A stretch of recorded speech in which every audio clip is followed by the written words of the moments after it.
Hey everybody, so I'm parked over here at Forest Service Road 5051 in North Mills River. I'm not too far away from the campground, and I'm going to be walking Yellow Gap Road about 1.5 miles to connect with Laurel Mountain, and I'm going to do that trail and connect over to Pilot Rock, Slate Cove. Should be the better part of 13-14 miles when I'm done. Unfortunately, Yellow Gap Road is closed, so you can't drive all the way to the trailhead. You got to walk the road a little bit. I told you guys I was going to come back here and do the Laurel Mountain Trail. May have said I was going to backpack it, but this is only going to be about 13 or 14 miles, and I don't always plan to backpack something that's under 20 miles. I've done it before. I'm usually with a friend when I do it. Tried to invite my old buddy Hank out, but he had some stuff he had to take care of, so it's going to be another solo trip. If it would have been over 20 miles, I might have done it, just because I got a late start in the day too, and I could usually knock out 20 miles in a day, but not on a late start unless I want to hike in the dark, which I don't have a problem doing. But I figured I'm just going to knock these trails out over here. I've done most of the trails in the Pisgah Ranger District that are worth doing. There's a lot of minor trails I've not done. I've done a lot of minor trails too, but once I clear these trails off my list, then I'm gonna have to drive 2 hours or more to do some trails I've never done before, which I may have mentioned before. I'm having to drive further and further, which I don't mind doing either, but I don't always have time to backpack anymore. Plus, you know, I hate to say it, but backpacking, I still love it, but it kind of gets redundant after you've done it enough, especially solo. It is more enjoyable when you have others with you. Don't get me wrong, I still enjoy solo backpacking. I still plan on doing it, but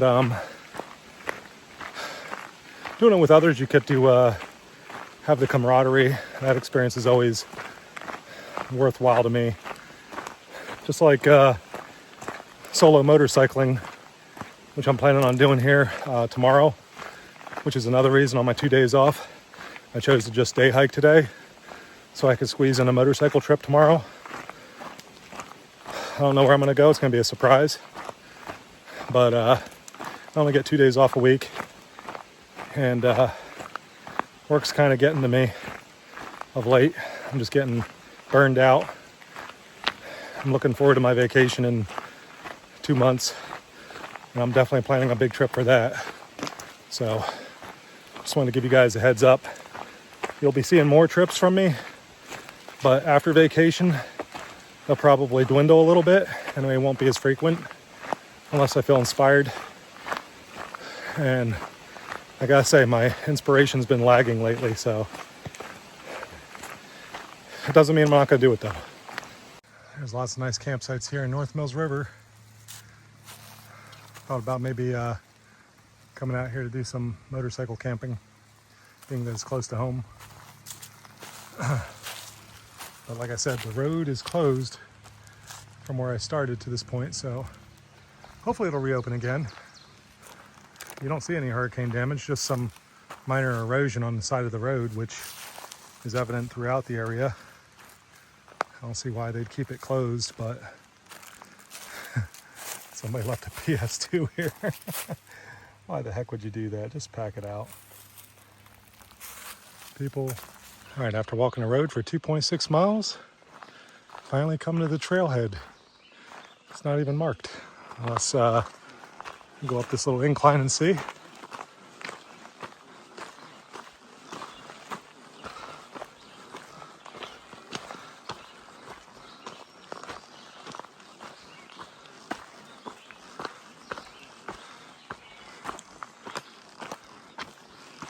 It looks like there's two trails. One straight ahead and one to the left. Which one to choose? I'll check the map. The right trail turned out to be the one to the left. It's better worn down. You could tell it's a more well-worn surface. The other one looked like it kind of went faint, and I wasn't even on it long. But this is nice though, because it's in a nice shaded rhododendron tunnel, which I always like. If you're claustrophobic, you probably wouldn't like it, but it's just really nice in the summer because it was pretty warm on the road, even though it was pretty shady there. The sun is peeking through, and I've climbed up to over 3,000 feet at the trailhead from where I started, which was, I think it was closer to 2,000. Nice little trailside stream, cascading down the rocks. It's a little slippery. This trail's popular with mountain bikers. I've only done the upper part back in 2014 on a camping trip, and saw some mountain bikers at that time, so I can only imagine how much more popular it is now, 11 years later.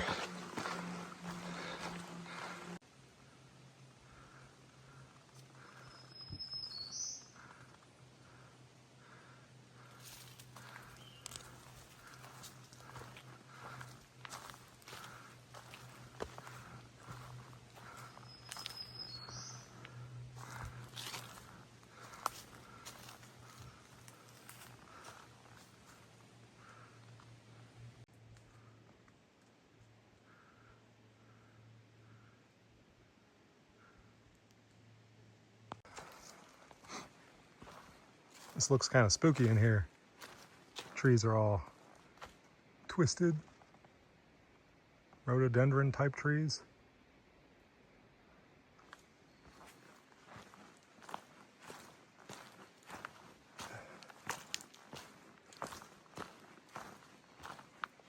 Blaze blue.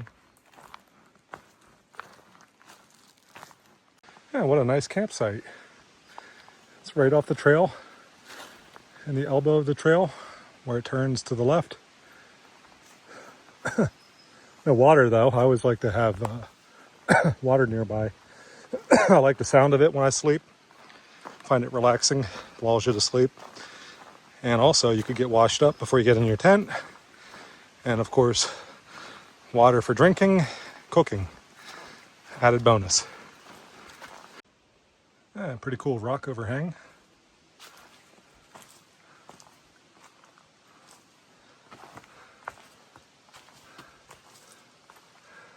Otherwise, this trail's not been anything remarkable.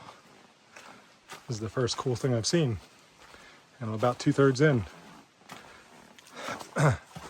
This whole trail is only 5.1 miles, Laurel Mountain Trail. And then Slate Rock, Pilot Cove. If I remember, I always forget the exact name because there's another one that I did the last time that has a similar name. I think that one's Pilot Rock, and this is Pilot Cove, Slate Rock. Anyway, that one is 2.6 miles. There's a trail junction that's about a half a mile, so 3.1 to get back to the forest road once I get off this trail. And then 4.3. It's actually a little longer than I thought, the forest road. All right, I'm at Sassafras Gap now. So if I continue straight, I'll end up at Buck Springs Lodge on the Blue Ridge Parkway near the Pisgah Inn in Mount Pisgah, where I was several weeks ago.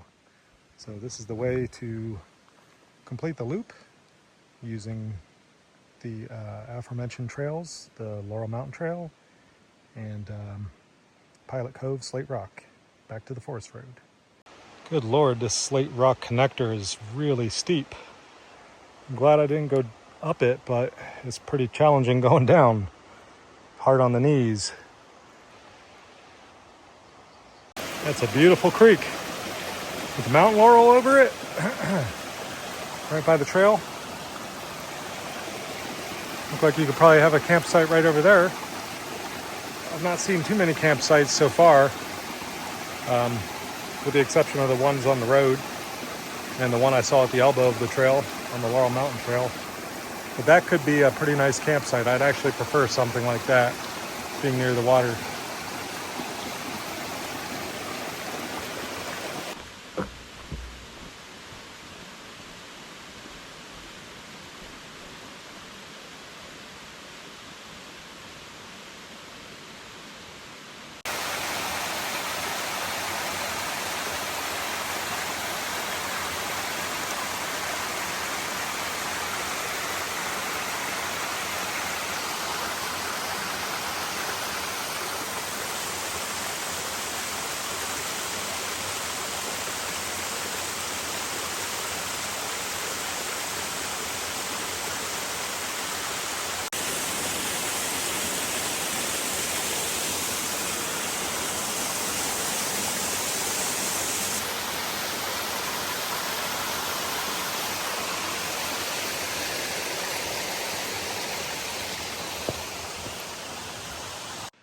This is the nicest campsite I've seen so far out here on these two trails.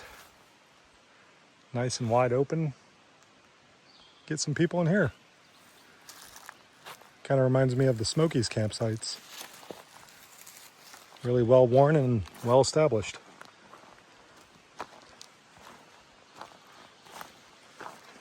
I'll bear that in mind for maybe a future camping trip. Who knows?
All right, made it back to the forest road behind me.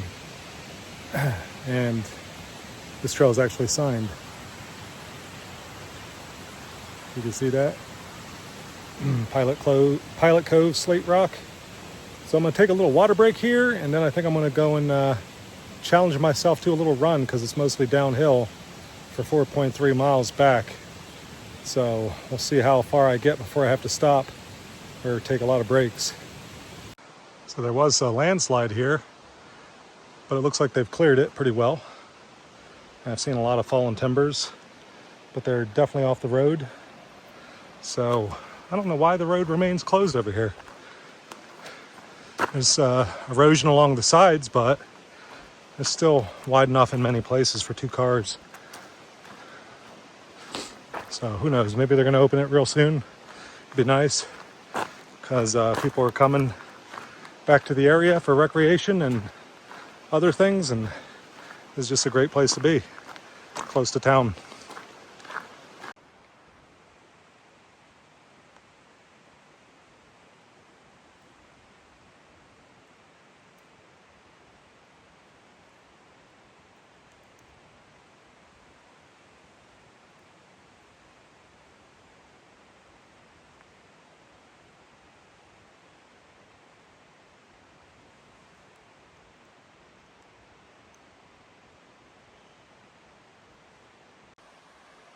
All right, I see why they have the road closed now. That's a pretty major landslide there. And the road is eaten away. It wasn't in that bad a shape last year. So it's definitely storm related, and it'd be a safety hazard, especially for big heavy vehicles to come down here. If the road were to erode further, that wouldn't be so good. All right, I've been running for over a mile of the 4.3 miles back because it was uphill at the start. So once I got 2 miles in, it was all downhill. So I've been running now for about a mile. Past some forest rangers. Looked like they were doing an assessment on a iPad. So who knows what that's about. But yeah, I'm running the way back, save time so I could beat dusk. And also it's part of my training regimen. I posted a training video as a short a couple weeks back. A lot of people don't realize one of the best ways to train for hiking and backpacking is hiking and trail running, or road running in this case. But I was also running the trail in short clips. But that's the best way to get your cardio and your leg training in. So I wanted to throw that out there. A lot of people think it's a complicated regimen, but really that's how I've been able to crush miles in my past, just by staying consistent with hiking, backpacking, and I find that trail running is one of the best things for you for quick conditioning, cardio, and strengthening your legs in a shorter time frame, because I only got 2 months before vacation.